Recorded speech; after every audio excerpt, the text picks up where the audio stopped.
So we started the day talking about supply chain resiliency and a supply chain conflict with China. Arguably the West, or certainly the United States, largest adversary. This is a different type of resiliency that we're talking about, which is one that since humanity existed, or since is Mother Nature and resiliency against Mother Nature. I'd love to understand from your perspective, David, what it is that companies are thinking about as it relates to resiliency in their supply chains. So I think the last 5+ years has made it a big topic. I think what companies have discovered more recently that is as much data and analytics as you can get your arms around and achieve around risk doesn't actually get you very far, because what matters is the impact and what actions you can take before, during, or after an impactful event. And that's, in a sense, that's the next wave of this. That's what people are trying to figure out now and are making progress towards, and has enormous upside, but it's not going to be easy.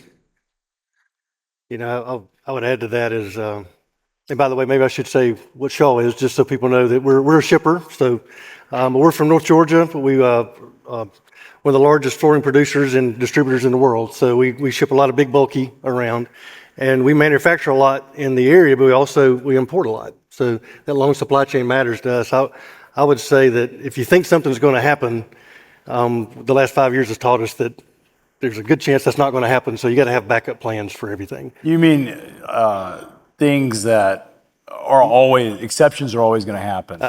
We plan for that, yeah. I remember, so JP Hampstead, who I don't know if is in the room, when he first joined FreightWaves, he told me, he goes, isn't it weird how many this is 2018 maybe, isn't it weird how many things have happened since you started FreightWaves? And I said, JP, I've been around freight my whole life. Things have always happened. It's just that nobody noticed them. Yeah.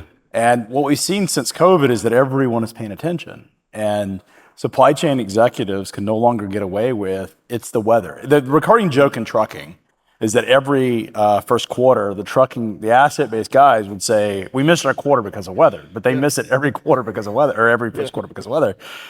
It strikes me that is no longer a valid excuse. And after COVID, the winners and the losers were the organizations that actually had managed that supply chain, managed those crises. Yeah. And it's not, of course, it's not easy, but we do a lot of scenario planning. I tell you, another thing we do is we work with our customers and our vendors. We've expanded the supply chain out. Information is the key, and it's not always right, but it gives us options, and we're always planning for what might change, so that we have an option, a backup plan, because that long supply chain we have, it takes a long time to fix it if something goes wrong. Yeah. I think one thing that was different in COVID and continues to be, I can't call it new anymore, but of increasing importance, is what's happening beyond your supplier.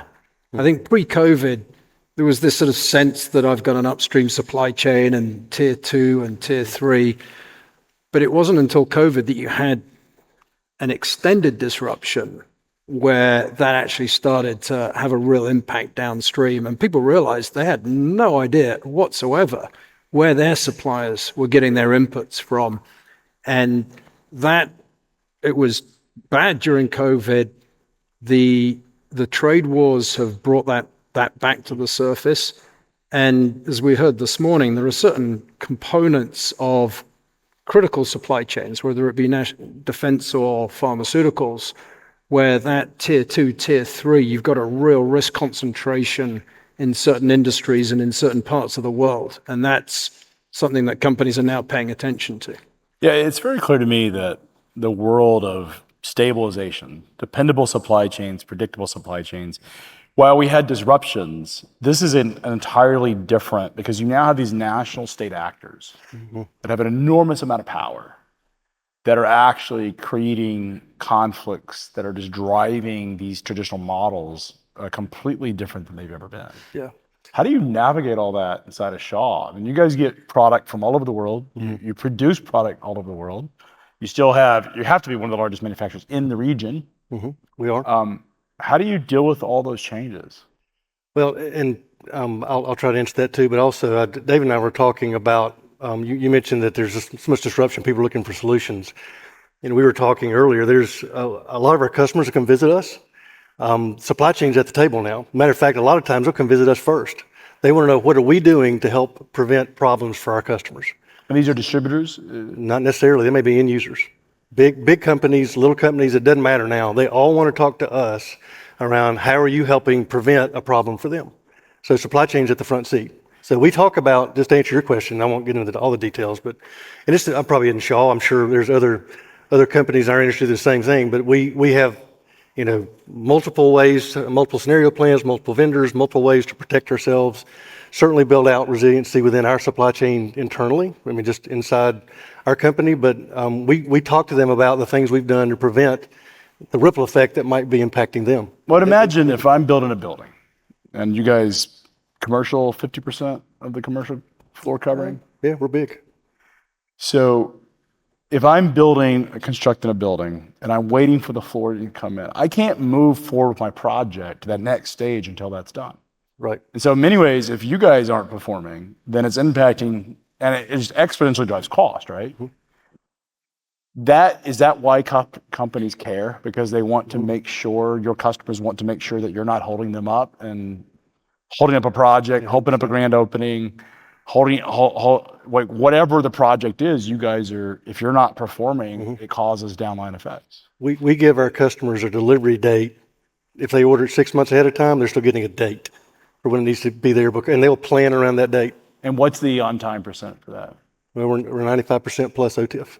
And what happens if you don't deliver in terms of internally? What are the steps you guys take? The way that we talk about it is, again, I don't want to make it just about Shaw, but the industry's this way because we're towards the end of a project, right? It's a home, it's a wedding.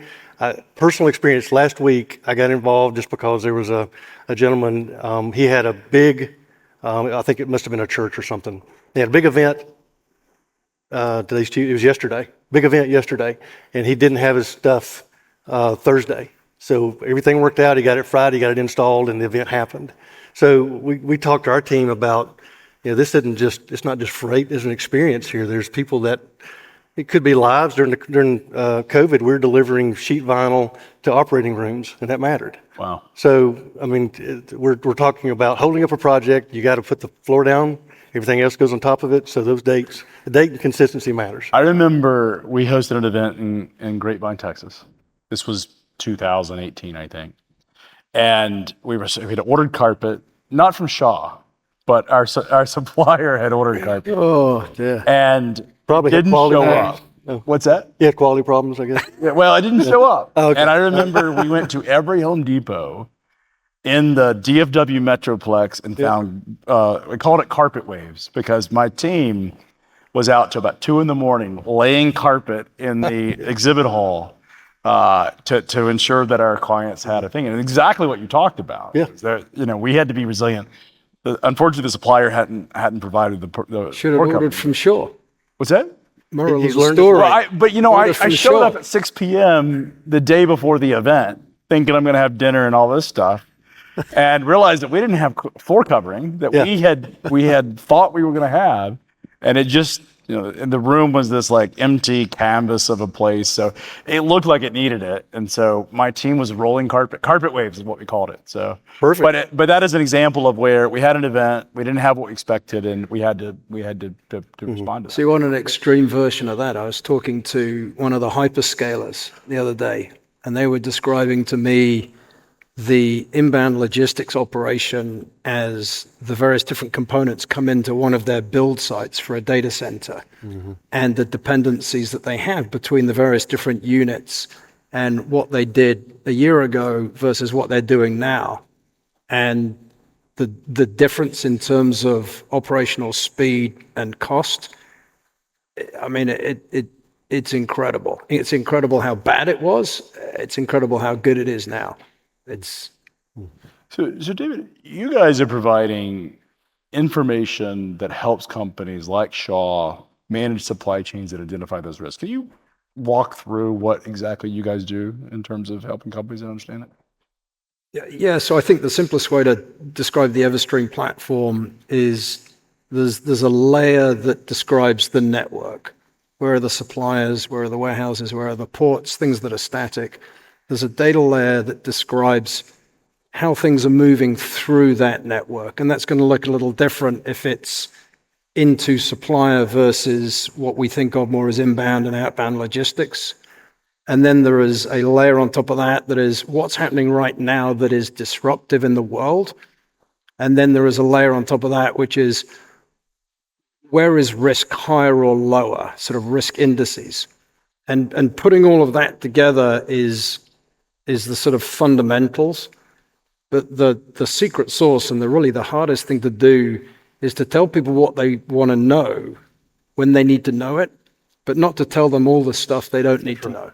The biggest challenge is getting that dial right in terms of this is noisy, this is I missed something. And that's going to vary from industry to company to individual user. And isn't this more about providing people like Shaw and others with information before it becomes a problem? So let's walk through a scenario where I have my event or the wedding. Wedding would be far more than someone's getting murdered. Exactly. Like, I'm not murdering anybody for lack of carpet. Yeah. You mess up somebody's wedding, someone dies. Yeah. The Everstream platform will identify a potential risk. What happens internally at Shaw to respond to those?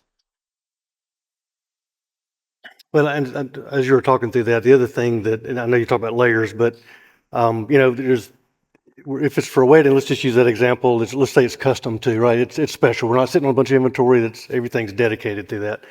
What we like about the platform or any of these early warning platforms is it's not just the vendor level, but it's at we call tier 1, tier 2. It's deeper down in there because the vendor may tell you one thing, but they got a supply problem they don't know about. So what it helps us see is know before. Maybe even your vendor knows sometimes, and we can make different plans because it's not just, we have enough relationships with people that we can find out what the vendor knows, but there's things they don't know sometimes. Yeah. So we can react. It's a deeper level of understanding that helps us react sooner. And what do you do with that? You're calling up your vendors, you're calling up your... If you know soon enough, you can make a different plan, yeah. When you have a custom carpet, let's say for a wedding, and you see a disruption, are you ever getting to the point where you're like, look, we're not going to deliver. Mama's going to be mad. Are you actually running? Do you ever have situations where you run a special line to get? We do, out? Absolutely. Or you can move them to something else if you need to. We got options, but in a long supply chain, sometimes you have time to make up the difference. Months in cases. Yeah. I mean, if we're importing from Asia somewhere, you do have some options, but sometimes you need to know soon enough to be able to exercise the option. Yeah, I think the question about sort of prediction is it's a tough one, and people when they talk about that are often thinking about being able to see risk as it comes in. It's possible, but only for certain risks. And even as it's coming in, it might suddenly get worse or it might suddenly get better. The opportunity is to extend the timeline that the company has to react. One way of doing that, as Scott says, is to look further up into the supply chain. So if you can see a disruption at tier 3, it gives you longer to react. The other thing that companies have been able, probably the lowest hanging fruit in supply chain risk management, is the time between something that is known to have happened and when it actually impacts your company. Because very often it'll be in the port or it'll be somewhere upstream. You've got an hour or a day or a week. And the companies traditionally who haven't done much, they find out when it hits them. Yeah. And if you can buy yourself an hour or a day or a week, that's valuable. It's even more valuable if you're an hour a day or a week ahead of the competition, particularly if there's a capacity issue. I mean, I think it was very clear during COVID, you guys are not public, you're owned by, well, sort of, you're quasi-public. Berkshire has. Berkshire, yeah. But no one gets to see the individual numbers. So we'll put you as a private company owned by a public entity. And a good one. I think everybody in this room would love to be owned by your owner. But it's interesting because when you looked at COVID, we actually had a lab of sorts of use cases of companies that had resilient supply chains and those that didn't. And early on in COVID, I don't think Wall Street cared. Everybody it was kind of chaos, but there was a moment, I think, in 2022 where it became very apparent the companies that had it dialed in and those that didn't. Maybe it was in 21. And to your point, you could see the companies, and look, we know a lot of the organizations that have good supply chains because we work with them. We know those that don't. It was interesting to sort of see the companies that did well and didn't, and you kind of knowing where we sit, and I'm sure in your case as well, you know who's been running a clean operation, who hasn't. But it's funny because at the end of COVID, you could no longer use these excuses. And I think to your point, David, is like knowing that these problems are going to happen, because they often happen months, quarters, years even before they happen, is really the most important thing. Yeah. Yeah. It's, well, I think someone quite well known once said, you only know who's swimming without shorts when the tide goes out or something like Exactly that. right. I think it was Good naked. quote. I think the quote was, Yeah, that's exactly right. I think Yeah. it was Berkshire actually. Yeah. said it. That's the British Women version. naked. It's Warren, is Mr. Buffett. Yeah. Yeah, but it's true, and it continues to be the case. And I think when people talk about reputational risk, I think one way of thinking about that isn't things went wrong. I think it's, did you perform as well as could be reasonably expected when something went wrong? What is the most common thing, David, that you see across your platform that is actually highest correlated with disruption, customer disruption? So I think there's a couple of different answers to that, because one is to do with frequency, one is to do with severity, and maybe the third dimension is how hard or easy is it to see something coming.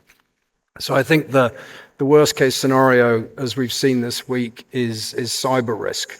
So AWS outage is a good example of what is to come, and it happens immediately without warning. It's widespread and can be catastrophic.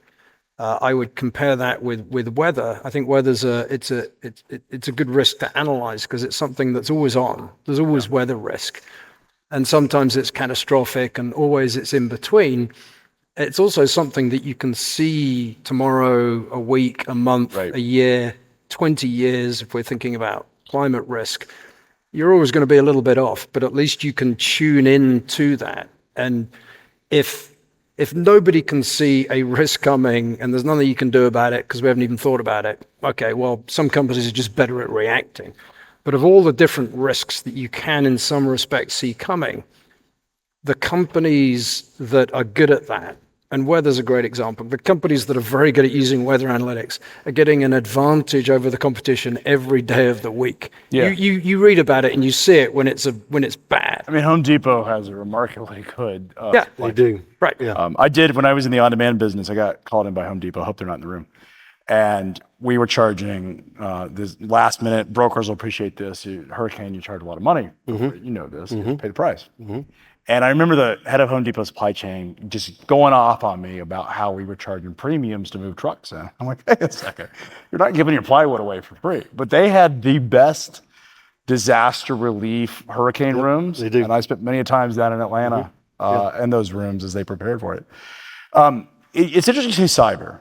And I'm thinking about this morning with Leland and what's happened with China and the supply chain disruptions.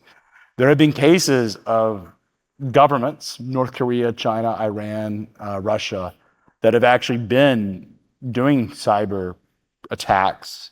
I was talking to somebody in the DoD and the DIA who talks about the fact that there are 300 data centers in the United States owned by the Chinese companies whose are testing, they can see them testing the grid and creating these effectively denial of service attacks on our grid. And they're just testing to see the vulnerabilities. And we saw not too long ago in Europe, it happened in Portugal and happened in the UK, your homeland, where they knocked out the grid through basically a surge of demand. And it strikes me that risk is not going away, and it's probably even more profound than anything else that we're doing.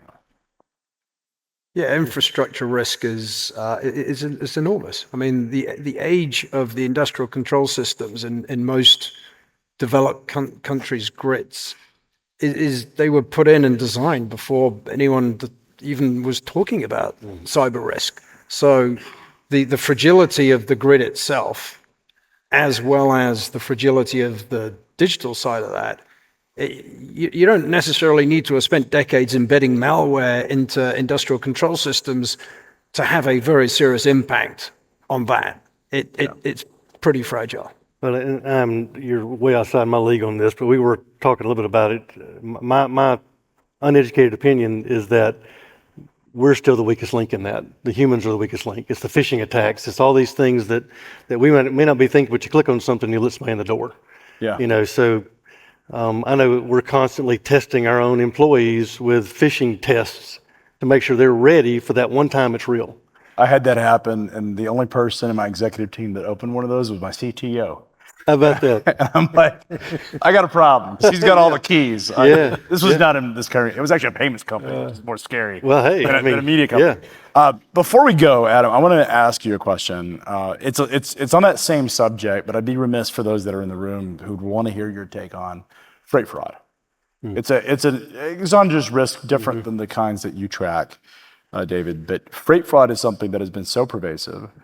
What are you guys doing in terms of preventive measures to avoid putting yourself in a situation where you're incredibly vulnerable in those situations?